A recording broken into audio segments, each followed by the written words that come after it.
On Saturday night, Austin FC played Minnesota United for the first game of the 2024 season. And after a really disappointing 90-minute match, Austin FC suffered a 2-1 loss against the Loons, and the only goal scorer for Austin FC came from Guillermo Biru, who scored on his first Austin FC with the Verde and Black. And to me, my reaction to this game itself was pretty much this. I was left disappointed from the performance. I was not impressed with the lineup in general. I was not surprised about the result that led to the loss. But before I get to that, let's look at the starting lineup. This starting 11 against Minnesota, it wasn't quite impressive and it was not that strong enough.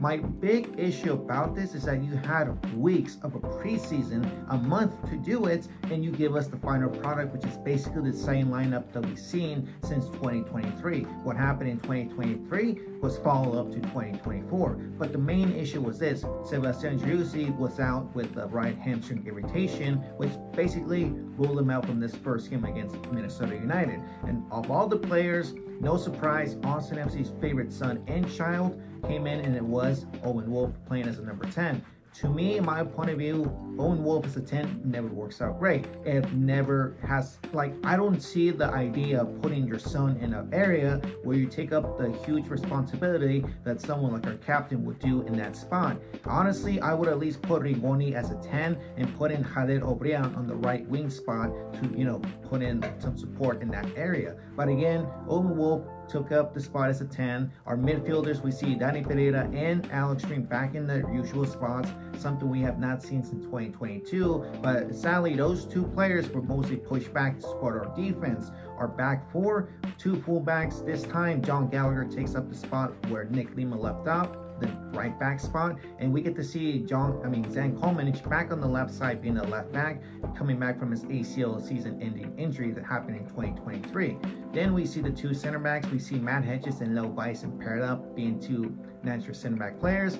In the front three, to me, in my point of view, in my honest opinion, they were not huge. They were not a threat to Minnesota, because we see Zardes in the 9, and our two wingers was Finley and Emiliano Rigoni, which the two of them didn't have a great game against Minnesota. But like I said before, this lineup itself, I was unimpressed and I was not okay with it, because again, you have a month to find the final product. But again, this is what we get, the same lineup from the same shit season that happened in 2023. But in general, the 90-minute match against Minnesota, the loss, it was a total clusterfuck.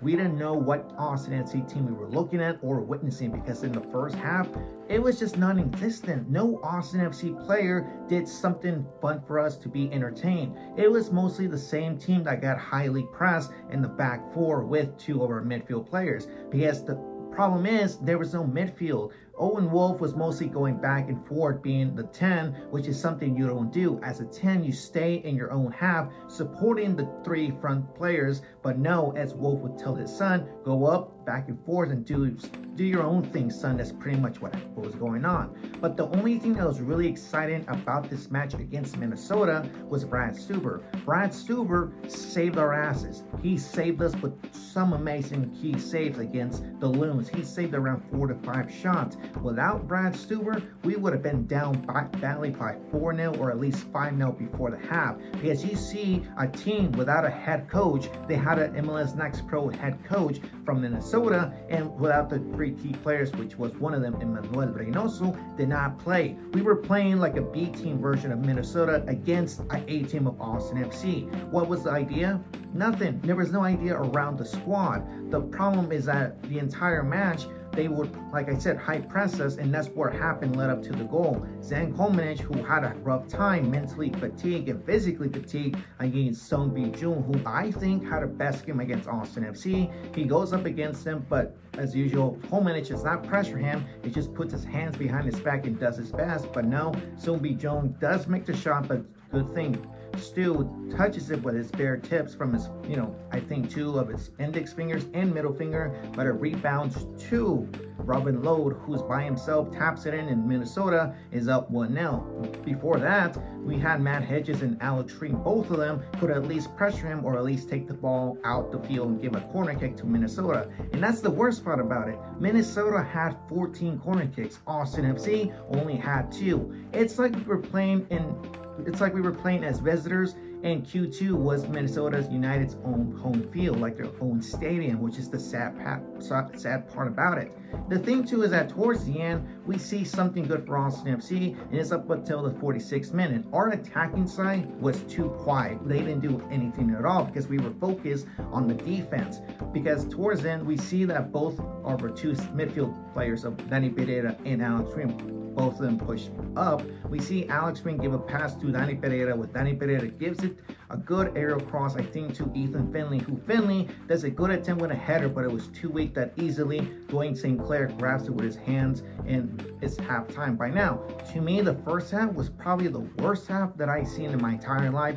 Being an Austin FC fan, if I was a neutral fan, I want those 45 minutes back and use it for something else for my life.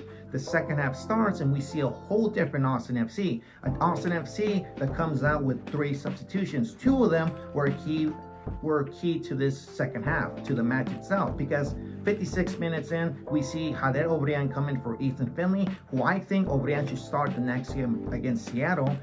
Obrian is this player that we have never seen before, something we've never seen from Ronnie Redis nor from Washington Corozo. The thing I like about Obrian in this match, he likes to cut in those middle gaps, like exposed areas, but he will easily sneak into that and be a huge threat. And the thing too, what we need the most from our slow players, Obrian requires and gives us the speed he is. He is really fast as hell as the winger, and that's what I want from our wingers, to be fast and to easily cut in the midfield. And comes in Diego Rubio, who we've been asking for to start, but apparently Wolf has said that he's not fit. I don't see it. He seemed fit preseason, and the 34 minutes he got, he was fully 100% fit against Minnesota. But to be fair, he just came on, like, we got him for like two and a half weeks ago. We just got him. But the thing is that Diego Rubio shows more impact than Yadi Zardes. Zardes, I would say, had a really bad game against Minnesota, but to be fair, he couldn't really do much about it because he didn't have any midfield players to support him and having a creative idea. Because remember too, it was that Owen Wolf was being the 10, and Owen Wolf did not support Yadi Zardes because he was mostly focused on the defense, because without Driussi, Austin FC was easily struggling, and that's what happened. We didn't have a best player. The best player for Austin FC was Brad Stewart with those key saves. Not even our second best player, which is Rigoni, he had a really bad game against Minnesota. You see how bad he was with his first touches, with his run-ups, dribbling. Everything about Rigoni was so bad against Minnesota. He is more focused time going to the salon, get a hair dye, than his time contributing, getting a goal or an assist at the field in the first game of the season. But again, back to Diego Rubio and Yadi Zardes. Zardes, I see he shows the effort with Austin FC, but at this point, it's just not the same Zardes that we've seen when he was with LA Galaxy and with Columbus Crew. But Rubio shows a different player, shows a different type of 9 that we've been truly asking for. Somebody who comes in really energized, and someone who likes to be physically, he likes to show more of a physique, saying like, all right, if somebody gets in my way, I'll just push you and I'll go for the goal, pretty much in my point of view. But again, those 2 key players were the reason why we had a good 34 minutes of a second half, like the 34 minutes when they came in, because this is how long we've been waiting for. Why did we have to wait to the second half to see something good when we had the first half to do it? It's like back in 2022, we were known as the comeback boys, and a second half team, we would come back down from a deficit, and that's what happened against Minnesota. But we were trying our best to get that goal, trying to get the tying goal, and we all witnessed it if we went to Q2 or we were watching through the Apple TV season pass. But there were 2 key plays that could have opened up Austin FC or give us a lead. One of them was Rigoni's.